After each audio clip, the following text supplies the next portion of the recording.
Hai semuanya, hari ini saya akan membahas mengenai teori microneedling terapi. Jadi khusus ya, tidak bertumpuk dengan video saya seperti sebelumnya. Sebelumnya saya sudah membahas mengenai microneedling terapi, persiapan alat, dan juga praktisnya ke muka saya sendiri. Namun karena ada beberapa kesalahan teknis, beberapa bagian klip gitu suaranya hilang. Jadi saya rasa untuk penjelasan saya kemarin kurang maksimal ya. Jadi hari ini saya bikin kembali video yang khusus membahas mengenai microneedling terapi. Nah, tanpa basa-basi lagi, yuk kita masuk ke teorinya. Oke, microneedling terapi itu sendiri merupakan suatu tindakan atau treatment dengan menggunakan jarum yang berukuran sangat kecil dan juga berjumlah banyak yang dimasukkan atau ditusukkan ke bawah kulit kita dengan tujuan untuk merangsang produksi elasten dan kolagen biar kulit kita semakin bagus. Nah, untuk treatment ini sendiri biasanya menggunakan alat yang bernama derma roller dan juga derma pen. Nah, kalau derma roller mungkin itu lebih ke manual ya. Kalau derma pen itu sudah otomatis, udah canggih. Nah, kalau derma pen udah dilengkapi dengan aturan, ada kayak controlling gitu, setting kita bisa setting buat kedalamannya, kecepatannya gitu, mulai dari 0,25 mm yang paling rendah untuk ukuran kedalamannya, 0,55, 0,75, 1 mm sampai seterusnya. Nah, semakin dalam kedalaman jarum itu maka manfaatnya semakin bagus ya, tetapi semakin berbahaya juga gitu. Semakin dalam resikonya semakin tinggi.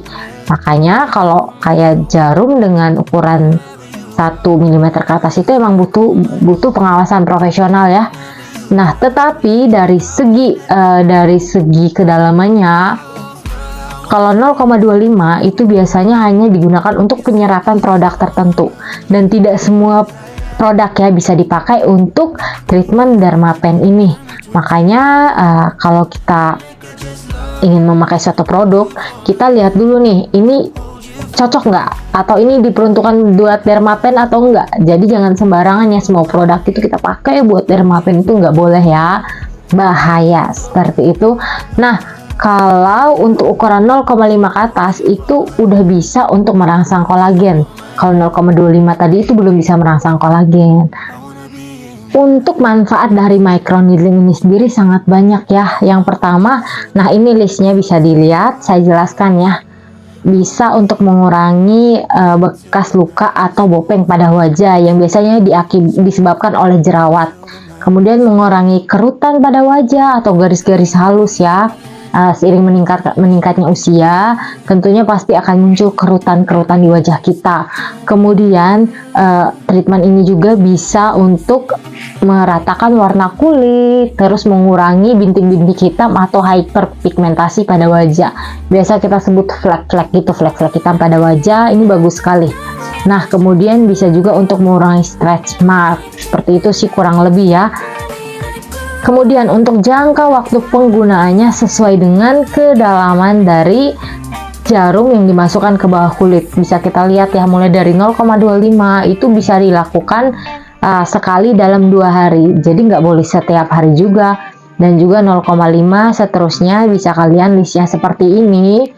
Jadi jangan kayak dibolak-balik ya, atau kalian melakukan di luar dari daftar ini, soalnya itu akan menimbulkan masalah lagi pada kulit kalian, merusak skin barrier. Kalian tahu kan, misalnya terlalu sering dikelupas gitu muka kita, shield pelindung kulit kita, barrier pelindung kulit kita itu akan rusak, maka masalah akan semakin banyak. Bukannya menyelesaikan masalah, kita malah mencari atau menyebabkan masalah baru gitu. Jadi penting sekali nih untuk kalian tahu jangka waktu ini jangan dilanggar, jangan kecepatan gitu. Kasih waktu kulit kita agar bisa sembuh. Mungkin nextnya saya akan menjelaskan mengenai kulit ya. Kalau teman-teman yang tertarik banget bisa tulis deh di komentar di bawah ini. Nah, kemudian next untuk hal apa saja yang boleh dan tidak boleh dilakukan untuk treatment microneedling terapi ini. Yang boleh itu tentunya kalian boleh minum vitamin C. Biasanya sekarang udah banyak tuh ya vitamin C beserta kolagen dan lain-lain. Itu nggak apa-apa, yang penting ada BPOM-nya. Jadi jangan sembarang minum juga ya. Kemudian istirahat yang cukup pastinya, bukan cuma buat kulit saja ya. Untuk kesehatan pada umumnya kita harus istirahat secara cukup. Minum air putih yang banyak pastinya. Kemudian makan makanan yang sehat dan bergizi. Olahraga yang cukup. Ini kurang lebih ya seperti pada umumnya lah, kesehatan bukan kesehatan kulit saja. Kemudian jangan lupa untuk pakai sunscreen. Sunscreen penting banget untuk melindungi kulit kita. Jadi kayak walaupun kita pakai berbagai macam skincare dan lain-lain, tapi kita tidak pernah memakai sunscreen, itu sepertinya kurang berguna sih. Soalnya ketika kita ke bawah matahari, yang akan melindungi kulit kita itu cuma sunscreen. Dia kayak seperti shield gitu loh. Jadi ketika ada sinar yang akan merusak kulit kita, sinar UV ya pastinya, akan dihalangin sama shield kita ini. Seperti ini nih contohnya, ilustrasinya seperti ini ya. Jadi penting banget tuh untuk menggunakan sunscreen. Kalau dalam case microneedling ini sendiri, nggak apa-apa setelah misalnya kita baru banget nih treatment, pakai aja krim iritasinya, kemudian moisturizer kita, kemudian pakai sunscreen kita. Setelah itu make upan seperti biasa nggak apa-apa, beberapa hari ya pastinya. Setelah treatment microneedling terapi ini juga ada beberapa pantangan ya, atau hal-hal yang tidak boleh kita lakukan. Contohnya yaitu 3 hari pertama biasanya jangan menggunakan krim malam dulu. Krim malam sekarang rata-rata itu bersifat eksfoliasi ya, jadi mengelupas kulit gitu. Jadi jangan dipakai dulu, hentikan dulu. Kalau kayak moisturizer atau pelembab gitu nggak apa-apa. Dan juga untuk cuci muka dan lain-lain kan udah banyak ya sekarang jenis-jenisnya. Ada yang untuk mengelupas kulit juga, kayak gitu dihentikan dulu intinya ya. Kemudian jangan sering menyentuh kulit wajah deh, kan kita nggak pernah tahu nih ada apa sih di ujung jari kita, itu banyak banget bakterinya.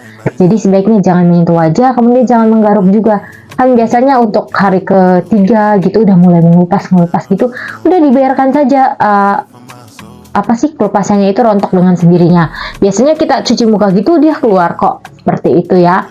Dan juga nih bagus banget nih after treatment ini, biasanya komedo kita gitu lenyap gitu, dia kabur gitu ya, kabur tadi karena dengan dermapen ini begitu. Oke, sekian ya teori dari saya mengenai microneedling terapi. Semoga bermanfaat untuk teman-teman semua, dan juga jangan lupa untuk like dan share ya video saya ini. Oh ya, kalau punya pertanyaan boleh kok nanti ditulis aja di kolom komentar. Nanti akan saya jawab satu persatu. See you di next video.